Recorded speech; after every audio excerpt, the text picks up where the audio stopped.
अस्सलाम वालेकुम।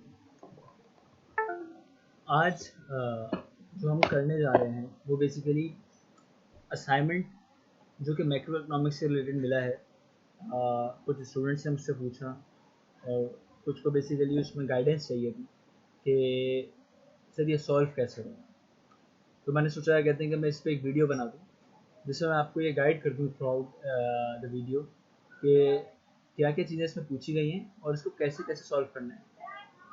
क्योंकि जो सबसे मेन रीज़न होता है वो ये होता है कि बच्चे इवन जो है वो समझ ही नहीं पाते कि उसमें सॉल्व क्या करना था और इसको किस तरीके से सॉल्व करना था, how to answer these questions and what are actually they asking. ठीक है, तो मैं जब वो बता दूंगा तो होप आई होप क्या कहते हैं कि काफ़ी सारे क्वेश्चन ऐसे होंगे जो कि आपको क्लियर रहेगा कि अच्छा हाँ ये तो मिस ने करवाया। मैं अभी काफ़ी सारे बच्चों का कहना है कि मिस ने कुछ करवाया ही नहीं है, मिस ने उठा के ये इतना बड़ा असाइनमेंट दे दिया। लेकिन बात वही है कि कोई भी टीचर ने ऐसे नहीं दिया होगा, उसमें कुछ ना कुछ ज़रूर जो है वो उन्होंने बताया होगा। ये हो सकता है कि कम्प्लीटली उन्होंने पूरा ना बताया हो लेकिन उनके कोर्स से अंदर ही हो रहा होगा। कोई एग्जाम्पल सॉल्व नहीं करवाई होगी, हो सकता है इस वजह से आपको ऐसा लग रहा हो, लेकिन ऐसा नहीं है कि उन्होंने चीज़ों को बताया नहीं होगा। तो खैर अपार्ट फ्रॉम इट, अगर वो जो भी था जैसे भी था, अब हम जो है क्या कहते हैं इसके क्वेश्चंस को स्टार्ट करते हैं और वन बाय वन मैं आपको बताऊंगा कि बेसिकली इसमें पूछा क्या जा रहा है। ठीक है, और नो हाउ हो जाए ताकि आपको कि इन इक्वेशंस की कि इस इक्वेशंस के अंदर होता क्या है।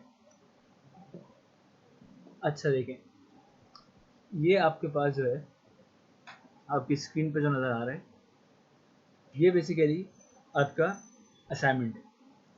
इसमें कोई 11 इक्वेशंस कह लें या 11 एक्सप्रेशंस कह लें या 11 वेरिएबल्स कह लें, उनकी वैल्यूज़ आपको दी गई हैं अलजेब्रिक एक्सप्रेशन के तौर के ऊपर, और किसी की एकदम एक स्टैटिक वैल्यू दे दी गई है, कांस्टेंट वैल्यू दे दी गई है।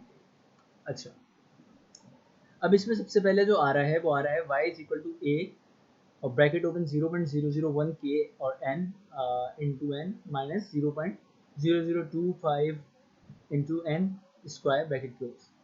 अच्छा, basically what is this? This is the production function. Production function क्या होता है? Production function basically a relationship between input and output. ठीक है, तो output is a function of factors of production. तो ये बेसिकली प्रोडक्शन फंक्शन होता है, यानी कैपिटल और लेबर जो दो फैक्टर ऑफ प्रोडक्शन है ये और जो इनपुट है ये दोनों कितनी क्वांटिटी में लगेंगे और इनकी किस कॉम्बिनेशन से कितना आउटपुट प्रोड्यूस होगा। बेसिकली ये उसका एक इन्होंने एक फंक्शन दे दिया है और इसकी एक फॉर्म ये है। ठीक है, तो ये बेसिकली प्रोडक्शन फंक्शन है। ठीक है, अच्छा इसके बाद सेकंड पे है a is equal to 2। A basically क्या है? ए बेसिकली प्रोडक्टिविटी है, यानी देखिए कैपिटल और लेबर आप लगा रहे हैं, कैपिटल 1 यूनिट लगा रहे हैं, लेबर आप 10 यूनिट लगा रहे हैं, लेट्स सपोज उनकी प्रोडक्टिविटी को यहाँ पे मेंशन किया गया है कि अगर 10 लेबर लगा रहे हैं तो उनकी प्रोडक्टिविटी कितनी है? 2 टाइम्स। ठीक है, इसी तरीके से कैपिटल और लेबर दोनों ब्रैकेट के अंदर हैं, पहले वाले में प्रोडक्शन फंक्शन में आपको नजर आ रहे हैं और ए बाहर है, तो इसका मकसद क्या है कि प्रोडक्टिविटी 2 है दोनों की। तो ये 2 हमारा यहाँ पे जब हम वैल्यू सॉल्व करेंगे तो हमें यहाँ पे मिल जाएगा। अच्छा, के उन्होंने 5000 दे दिया। अच्छा, इसका मकसद क्या हुआ? दो किस्म के प्रोडक्शन फंक्शन होते हैं, एक होता है शॉर्ट रन, एक होता है लॉन्ग रन। यहाँ के को फिक्स कर दिया गया है, यानी वन वेरिएबल को फिक्स कर दिया गया है। जब किसी एक वेरिएबल को फिक्स कर दिया जाए तो वो क्या कहलाता है? Short run production function. अगर दोनों वेरिएबल यानी कैपिटल और लेबर दोनों वेरी कर रहे हो तो वो बेसिकली कहलाता है लॉन्ग रन प्रोडक्शन फंक्शन। ठीक है, तो के इन्होंने यहाँ पे फिक्स कर दिया, यानी बता दिया है कि with the given amount of के विच इज 5000 आपको अब सिर्फ लेबर को वेरी करना होगा आउटपुट को निकालने के लिए। ठीक है, अब एक ये बात यहाँ पे 3 हो गए पॉइंट्स। अच्छा, फोर्थ इक्वेशन जो है या फोर्थ नंबर पे जो भी बात लिखी हुई है वो जो है वो क्या है? बेसिकली एन और उसके ऊपर सुपर स्क्रिप्ट में क्या लिखा हुआ है? एस, यानी बेसिकली लेबर सप्लाई की इक्वेशन। अच्छा देखिए, लेबर सप्लाई फंक्शन होता है वेज का। बेसिकली वेज जितनी बढ़ेगी उतना ही लेबर सप्लाई भी ज़्यादा होगा। अब इसकी डिबेट में हम जाएंगे नहीं, क्या कहते हैं कि ये जी इसके अंदर क्या क्या चीज़ें आती हैं और सब्स्टिट्यूशन इफेक्ट और इनकम इफेक्ट क्या आता है और क्या होता है, ये बात ही बात की। अच्छा, यहाँ पे क्या लिखा हुआ है? Small W. स्मॉल डब्ल्यू का मकसद हो गया रियल वेज। ठीक है, मैं आपको अगर इधर मैं बता दूं यहाँ पे लिख के कि बेसिकली जब हम अगर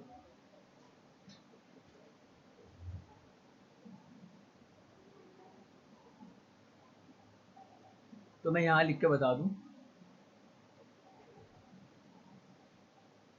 बेसिकली जो नॉमिनल वेज होती है वो बड़े W से आप उसको पहले मेंशन करते हैं, ठीक है, नॉमिनल वेज। अच्छा, अब नॉमिनल वेज को जब आप डिवाइड कर देते हो प्राइस से तो बेसिकली आपके पास आ जाती है रियल वेज, और रियल वेज का जो सिंबल होता है वो स्मॉल w होता है। तो इस वजह से यहाँ जो स्मॉल w लिखा हुआ है ये बेसिकली क्या है, रियल वेज का सिंबल है। और जैसे कि मैंने आपको बताया कि लेबर सप्लाई बेसिकली क्या है, वेज का फंक्शन है। तो यहाँ पे इन्होंने ये लेबर सप्लाई का इक्वेशन दे दी, ठीक है।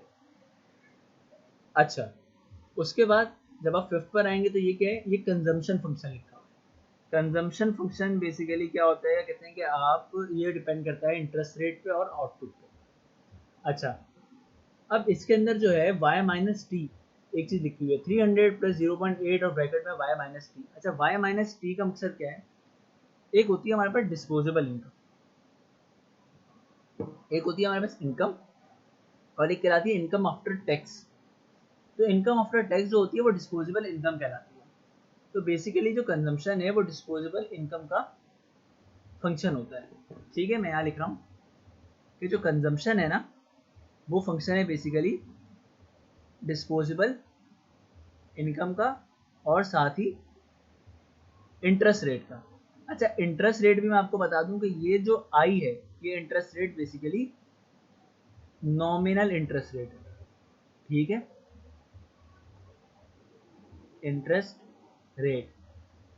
अच्छा, अगर नॉमिनल इंटरेस्ट रेट को रियल बनाना हो तो उसके लिए क्या करना पड़ेगा, नॉमिनल में से माइनस करनी पड़ेगी एक्सपेक्टेड इन्फ्लेशन। तो आपके पास क्या आएगा, एक्सपेक्टेड रियल इंटरेस्ट रेट,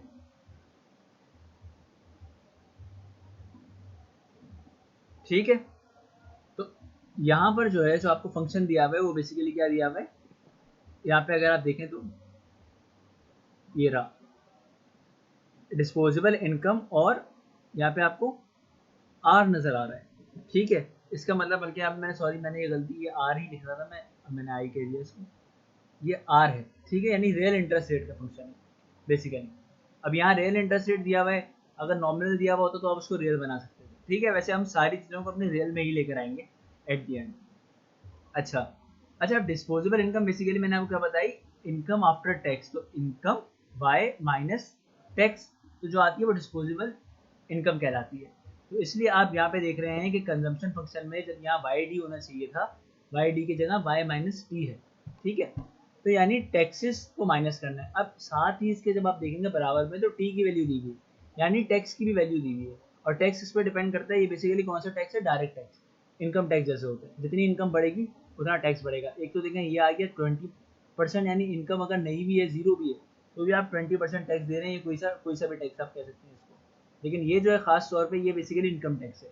क्यों, क्योंकि देखिए इनकम जैसे जैसे बढ़ेगी आपका ये टैक्स, ये वाला पोर्शन 0.5 वाई वाला, ये बढ़ते से बढ़ता जाएगा। अगर इनकम 100 है तो 0.5 इंटू 100 अगर आप जब करेंगे तो 50 आएगा।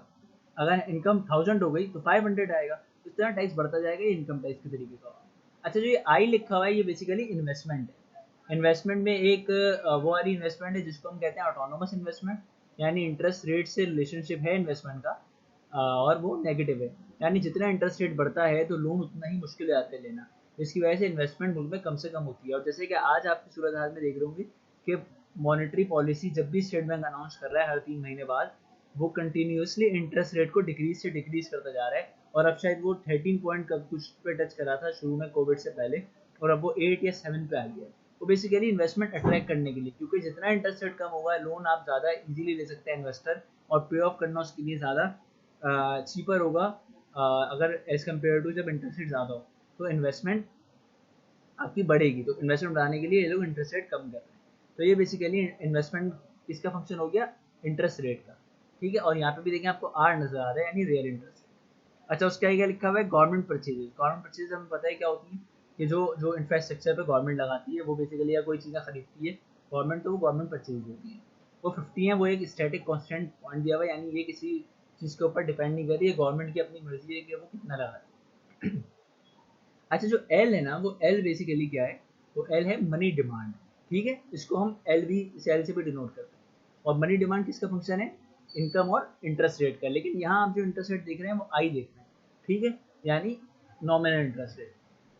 तो जब आगे हम बात करेंगे और इंटरेस्ट रेट की वैल्यूज अगर हम जब निकालने की बारी आएगी तो हम फिर इसको रियल में कन्वर्ट कर देंगे। रियल में कैसे करेंगे, यहाँ आई लिखा हुआ है, आप इसकी जगह पे आई की जगह पे, जैसे कि मैंने आपको यहाँ बताया, आप इस आई की जगह पे क्या रखेंगे, क्योंकि देखें जब आपका नॉमिनल से रियल पे आना था तो आपको आई में से इन्फ्लेशन माइनस करनी पड़ेगी, लेकिन अगर आपको इसका एक्सप्रेशन निकालना है आई का, तो क्या होगा, आई यहीं पे रहेगा, ये पाई एक्सपेक्टेड जो है ये माइनस में यहाँ आके क्या हो जाएगा, आर एक्सपेक्टेड के साथ प्लस हो जाएगा पाई एक्सपेक्टेड, तो ये बेसिकली क्या बन जाएगा, नॉमिनल इंटरेस्ट रेट। तो आप इस आई की जगह पे फिर इस वैल्यू को पुट कर देंगे, ठीक है, यहाँ पे। और उसके बाद क्या है, मनी सप्लाई, ये मनी सप्लाई है, ठीक है, एम इज इक्वल टू 9150, और ये बेसिकली कौन सी है, नॉमिनल मनी सप्लाई, जबकि ये जो एल है ये रियल मनी डिमांड है, ठीक है। तो नॉमिनल मनी सप्लाई आपको दी हुई है, जब आप इसकी वैल्यूज को निकालेंगे तो रियल मनी सप्लाई और रियल मनी डिमांड को इक्वेट करेंगे। तो रियल मनी डिमांड तो आपको दी हुई है जो एल है, लेकिन रियल मनी सप्लाई नहीं दी हुई, आपको नॉमिनल मनी सप्लाई दी हुई है, तो इसलिए आपको क्या करना पड़ेगा कि आप इसको डिवाइड करेंगे पी से। पी से डिवाइड करने से क्या होगा, कहते हैं कि आप उसको रियल में कन्वर्ट कर लेंगे। जैसे कि मैंने आपको वेजेस का बताया कि नॉमिनल वेजेस बिगर डब्ल्यू होता है, जब उसको डिवाइड करते हो आप पी से तो वो रियल बन जाता है। इसी तरीके से मनी सप्लाई के साथ भी कि आप इसी वैल्यू को डिवाइड करेंगे पी से, पी यानी प्राइस, और प्राइस यहाँ पे अगर नहीं गिवन है तो पी आप सिंपल जो है लिख देंगे जैसे कि कैसे, यानी एम ओवर पी, ये कहलाएगा आपका क्या, रियल मनी सप्लाई, ठीक है। अच्छा जनाब, और आखिर में एक्सपेक्टेड इन्फ्लेशन की वैल्यू दीजिए 0.02, यानी एक्सपेक्टेशन ये है कि अगले साल या अगले महीने या जो भी आपका ड्यूरेशन टेन्योर जो दिया हुआ है 0.02% या 0.02% से इन्फ्लेशन बढ़ जाएगी। अब ये इंफॉर्मेशन देने के बाद अब इन्होंने क्वेश्चन पूछे, तो अब हम क्वेश्चन पे आते हैं। Briefly explain the meaning of each equation in the above model, ये काम मैं आपके लिए कर चुका हूँ, ठीक है, मैं आपको बता चुका हूँ कौन सी इक्वेशन किस हवाले से, और ये क्या बता रही है आपको, लेबर सप्लाई की इक्वेशन है, आउटपुट की इक्वेशन है, कंजम्पशन की इक्वेशन है, किस पे डिपेंड करती है, क्या है, सब बता रही है। What are the values of C by D, अच्छा देखें, मैं आपको इधर लिख के दिखाता हूँ बेसिकली, मेरे ख्याल में ओके, देखें जो सी की अगर आपने कभी इक्वेशन देखी हो ना, तो सी की इक्वेशन ऐसी होती है कि लिखा होता है सी बार प्लस सी वाई डी, ठीक है। अच्छा ये वाई डी सब स्क्रिप्ट में लिखा हुआ है नीचे, सही है, और इंटू वाई डी, और समझ लें आप माइनस सी आर और आर। अब ये क्या है, बेसिकली ये आपका ऑटोनोमस कंजम्पशन कहलाएगा, यानी ये वो कंजम्पशन है कि जो अगर इनकम हो या इंटरेस्ट हो कोई बात हो उसके अलावा, और ये जो है वो आपका क्या कहलाएगा, ये जो है ये पार्ट, ये बेसिकली आपका वाई डी के साथ वाला पार्ट है, ठीक है, सी वाई डी। सी बेसिकली एक लफ्ज है, और वाई डी उसके लिए इसका मकसद ये लिखा हुआ है कंजम्पशन वो वाली जो कि वाई डी के ऊपर डिपेंड करती है, वो वाला पार्ट बताएं।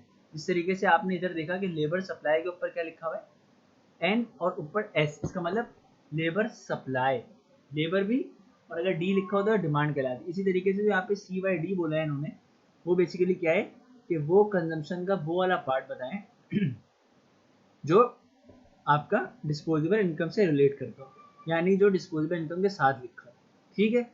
अच्छा इसी के तरीके से सी आर आर अगर होगा तो आर बेसिकली आपका वो है कहने एक वेरिएबल, और सी आर जो है वो ये है कि कंजम्पशन रिस्पॉन्स कोफिशिएंट कहने के जो आर के साथ जो वैल्यू अटैच होगी वो कहलाएगी सी आर, ठीक है।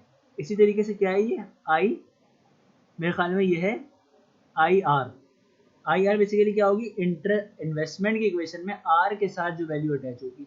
इसी तरीके से एल वाई क्या होगा फिर, या खुद देखेंगे। इसी तरीके से N S W, labour supply का डब्ल्यू, अब ये आप देखेंगे, और इनकी इकोनॉमिक इंटरप्रिटेशन भी देंगे। इकोनॉमिक इंटरप्रिटेशन क्या, जैसे क्या कहते हैं कि अगर ये क्या चीज़ है, ये क्या कहलाएगा आपका, ये कहलाएगा बेसिकली कि इफ इनकम, जैसे अगर डिस्पोजेबल इनकम की बात करी जा रही है तो क्या होगा, इसका आप क्या इंटरप्रिटेशन देंगे कि if disposable income increases by 1 unit, consumption increases और decreases by how much unit, वो आप यूनिट बताएंगे, यानी जो भी वैल्यू इसकी दी होगी वो बेसिकली उसका यूनिट होगा। जैसे कि मैं इसका चले बताया देता हूँ कि देखें यहाँ पे वाई डी जो है वो बेसिकली यही है ना, y माइनस टी, इसका क्या वैल्यू है 0.8, तो ये बेसिकली इसकी वैल्यू है जो ये आपसे पूछा जा रहा है, ठीक है, तो 0.8 इसकी वैल्यू है। और अगर जब आप इसको देखें तो अब आप इसको क्या कहेंगे कि if disposable income increases by 1 unit, consumption increases by 0.8 unit. Increase क्यों, क्योंकि प्लस का साइन है, अगर माइनस का साइन होगा तो आप इसको अलग से करेंगे, ठीक है, माइनस का साइन होना डिक्रीज, इस तरीके से आप इन सबको करेंगे। अच्छा, अब इन्होंने बोला है कि एड और relevant identities and equilibrium conditions to complete the model, list all the endogenous and exogenous variable. Okay, what are the relevant identities and what identities actually are। देखें, कुछ इक्वेशंस जो कि कहते हैं ना कि यूनिवर्सल ट्रू होती हैं, यह उसको लिखा ही ऐसे जाता है, वो इक्वेशंस होंगी ही यही, इससे अभी तक के कोई इसमें चेंजिंग ही नहीं है, तो वो बेसिकली आइडेंटिटीज कहलाती है। आइडेंटिटीज मतलब इक्विलिब्रियम, समझ लें कि इक्वेशन से थोड़ा ऊपर का दर्जा है आइडेंटिटीज का, ठीक है, तो वो सारी आइडेंटिटीज बतानी है और सारी इक्विलिब्रियम कंडीशंस बतानी है, जिससे आप भी सारी वैल्यूज आर जो भी इसमें क्या कहते हैं फाइंड करना है वो किस तरीके से फाइंड करें, ठीक है। तो ये एंडोजेनस एक्सोजेनस वेरिएबल क्या मतलब होता है, एंडोजेनस वेरिएबल वो होते हैं जो मॉडल के अंदर आप डिटरमाइन करें, एक्सोजेनस वो जिनकी वैल्यू आपको पहले से गिवन है, जैसे कि यहाँ पे के ए, these are all are the exogenous variable, okay, which are from outside the model and their values are determined from outside, from out of the model, ठीक है, जैसे कि 5000 और a is equal to 2, but what we have to determine inside the model is the value of labor n, okay, or is the value of consumption, is the value of investment, interest rate, output, these all are the endogenous variable, ठीक है, तो जितने भी variable जो आपको अंदर determine करने हैं वो आपके एंडोजिनस है, बाकी एक्सोजिनस है। रेलिवेंट आइडेंटिटीज, अब रेलिवेंट आइडेंटिटीज के अंदर क्या क्या आ जाएगा आपका, रेलिवेंट आइडेंटिटीज के अंदर बेसिकली आपकी कह लें क्या कहते हैं, सबसे पहली जो एक आइडेंटिटी है हमारे पास, यानी जो इक्वेशन है मैं उसमें बता दूं कि इक्विलिब्रियम मॉडल बेसिकली एक इक्वेशन है हमारे पास, ये जो हम हमेशा से पढ़ते आ रहे हैं, लेकिन आपको अब जब लिखूंगा तो आपको शायद पता चले कि ये आइडेंटिटी कहलाती है, ये आइडेंटिटी कहलाती है। कभी कभी इसके नीचे ना तीन तीन इज इक्वल टू भी जो है वो लगा दिए जाते हैं लाइन्स, इसका मकसद क्या है कि ये एक आइडेंटिटी है, वरना बेसिकली नॉर्मली क्या होता है आपको देखा होगा आपने दो ही इज इक्वल टू, मतलब इज इक्वल टू साइन है, टू लाइन्स होती हैं, थ्री लाइन्स का मतलब होता है कि आइडेंटिटी है, ठीक है। सी plus I plus ji plus N x भी होता है, और एन एक्स अगर ओपन इकोनॉमी ना हो तो क्लोज इकोनॉमी हो तो वो फिर यहाँ तक के लिमिट रह जाता है, ये जो है वो पार्ट गायब हो जाता है, ठीक है, ये चीज़ गायब हो जाती है। तो देखें इसी तरीके से जिस तरीके से यहाँ पे ये मैंने आपको बताया कि आइडेंटिटी, इस तरीके से और भी इक्विलिब्रियम कंडीशंस होंगी, लाजमी सी बात है। जैसे कि आप क्या करते हैं, यानी कुछ ग्राफ इंटरसेक्ट होते हैं तो इक्विलिब्रियम वैल्यूज निकलती है, जैसे डिमांड सप्लाई के हो गए, इस तरह आपको यहाँ पे क्या क्या निकालना है, आपको पहले पता होना चाहिए कि आई एस एल एम ये कैसे पता चलते हैं। तो आई एस की इक्वेशन क्या होती है, आई एस की इक्वेशन यही होती है जो आपके सामने अभी लिखी है, Y is equal to C plus I plus G. इसी तरीके से फिर एल एम की इक्वेशन होती है, क्या किस तरीके से बनता है वो, मनी डिमांड और मनी सप्लाई आपस में हम इंटरसेक्ट करते हैं, जो पॉइंट फिर बनते हैं फिर वो बेसिकली आपको क्या लेकर आता है, आपका एल एम लेकर, M S is equal to M D, यानी रियल मनी सप्लाई को इक्वेट करेंगे रियल मनी डिमांड से, तो बेसिकली आपकी वैल्यूज एक जनरेट होंगी, आपके पास एल एम की इक्वेशन आएगी। तो इसी तरीके से एल एम की इक्वेशन और आई एस की इक्वेशन आप निकाल सकते हैं, ठीक है। फिर उसी इक्वेशंस को रखते हुए आप आगे सॉल्व कर सकते हैं। और इसका तरीक़ेकार ये होगा कि सबसे पहले अगर आपको खाली इक्वेशंस निकालनी है तो ISLM के पैसे निकाल लेंगे, जैसे कि आपके तीसरे पार्ट यानी सी पार्ट में लिखा हुआ है कि drive the equation of ISLM and AD curve. जब ISLM के निकाल लेंगे तो ISLM के बाद AD कर्व के लिए क्या होता है कि ISLM को जब आपस में इंटरसेक्ट करते हैं तो फिर एग्रीगेट डिमांड की तरफ हम जाते हैं। तो हम क्या करेंगे यहाँ पे, फिर IS और LM की इक्वेशंस को मर्ज कर देंगे और फिर हम आंसर निकाल लेंगे। फिर जो भी आएगा वो AD की कर्व होगा और फिर इस तरीके से आगे चलेंगे। और साथ ही साथ आउटपुट बेसिकली कैसे निकलेगा। आउटपुट को स्टार्टिंग के अंदर ही आपके पास एक आइडेंटिटी दी हुई है, प्रोडक्शन फंक्शन है और लेबर सप्लाई दी है। तो हम बेसिकली लेबर सप्लाई और आउटपुट की इक्वेशन को रखते हुए प्रोडक्शन फंक्शन की आउटपुट निकालेंगे, यानी आपस में इनको इक्वेट करेंगे किसी तरीके से ये आपस में बराबर एक कंडीशन हम निकालेंगे। कहते हैं कि जैसे एक कंडीशन होती है कि लेबर सप्लाई लेबर डिमांड के बराबर है तो इक्विलिब्रियम पॉइंट आएगा, सही है, और फिर उसके साथ ही हम आगे बढ़ेंगे।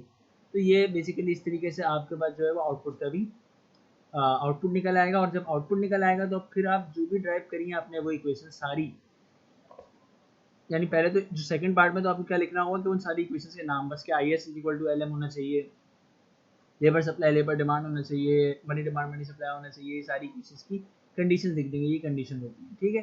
फिर तीसरे में जब ISLM की इक्वेशन को मैंने आपको बताया AD की, तो उसके बाद क्या है कि determine the numerical values of the slope and intercept of these curve.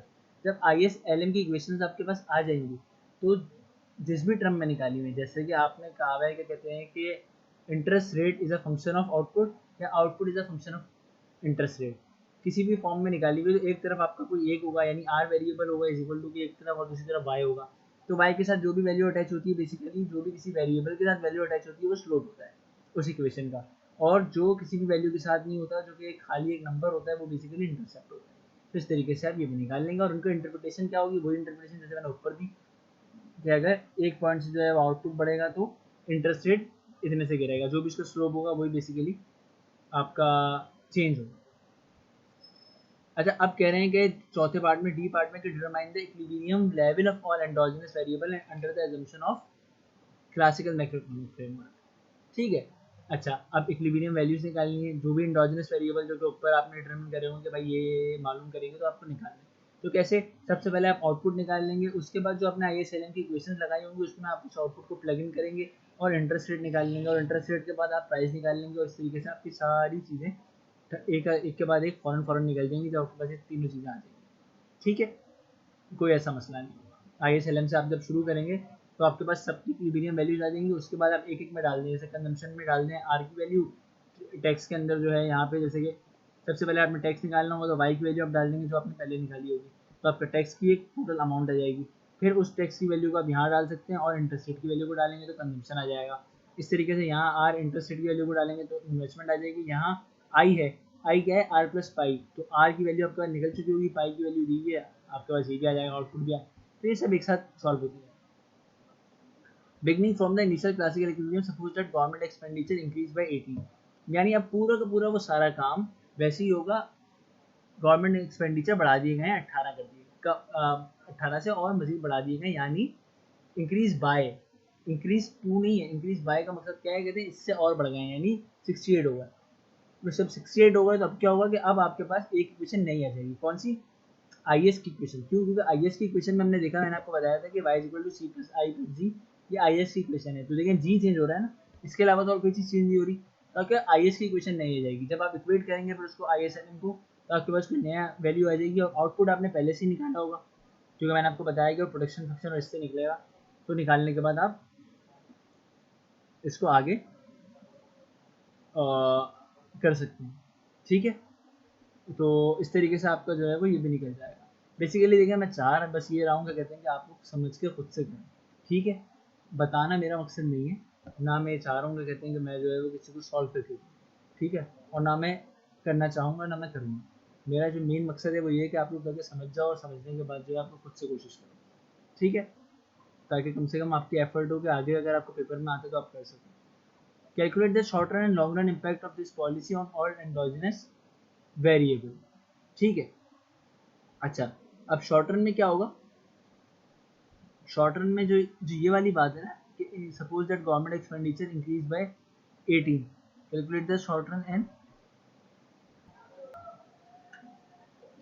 तो यहाँ पे शॉर्ट रन और लॉन्ग रन का जो इम्पैक्ट आएगा वो बेसिकली ये होगा कि शॉर्ट रन के बाद आपकी सारी वैल्यूज, क्योंकि जब गवर्नमेंट परचेजेस चेंज होंगी तो आईएस के अंदर जो इंटरेस्ट रेट होगा वो चेंज होगा, इस तरीके से सारे कन्जम्पशन और बाकी जितनी भी चीज़ें हैं वो सारी चेंज हो जाएंगी। तो उसका इम्पैक्ट दिखाना है आपको लॉन्ग रन पर भी और शॉर्ट रन पर भी, कि शॉर्ट रन के अंदर क्या होगा और लॉन्ग रन पे क्या होगा। आपको कॉन्सेप्ट मालूम होना चाहिए कि क्लासिकल में क्या होता है, अगर कोई भी एक्सपेंडिचर गवर्नमेंट परचेज बढ़ती है तो शॉर्ट रन में आउटपुट के साथ क्या होता है और फिर लॉन्ग रन में क्या होता है। अच्छा, इसी तरीके से फिर वही सारे ग्राफ आप बनाकर दिखा दोगे जो आपने ऊपर सॉल्व करा होगा उन्हीं की वैल्यूज को शो करके। इसी तरीके से जो जी पार्ट है, एफ पार्ट का मैंने आपको बताया ग्राफ में, जो जी पार्ट है वो भी बिल्कुल सेम सिनेरियो उसका यही है, लेकिन बस उसमें क्या हो रहा है कि उसमें जिस तरह डी पार्ट के ई पार्ट के अंदर फिस्कल पॉलिसी लगी थी और इंटरेस्ट गवर्नमेंट एक्सपेंडिचर 18 से बढ़ा दिया था, यहाँ मॉनेटरी पॉलिसी लगी है समझ लें और मनी सप्लाई को कम कर दिया। ये एक अलग केस है, यानी अलग से बनेगा। ये गवर्नमेंट परचेजेस को जो 18 से बढ़ाया है उसके बाद नहीं होगा कि आप कहेंगे वो वाला कंडीशन रहेगी, नहीं, जो सबसे पहली कंडीशन थी नॉर्मल वाली, उसमें से फिर आप 9150 के बजाय 4685 कर देंगे और फिर सारे चीज़ों को सॉल्व करेंगे, यानी वहाँ पे एलएम चेंज होगा और एलएम की वजह से फिर सारी चीज़ें और चेंज होंगी। और फिर इनको भी आपको एच पार्ट के अंदर इनको ग्राफ में आपको दिखाना है कि एलएम के साथ क्या हुआ, एलएम शिफ्ट हुआ, फिर एग्रीगेट डिमांड के साथ क्या हुआ, ये सब।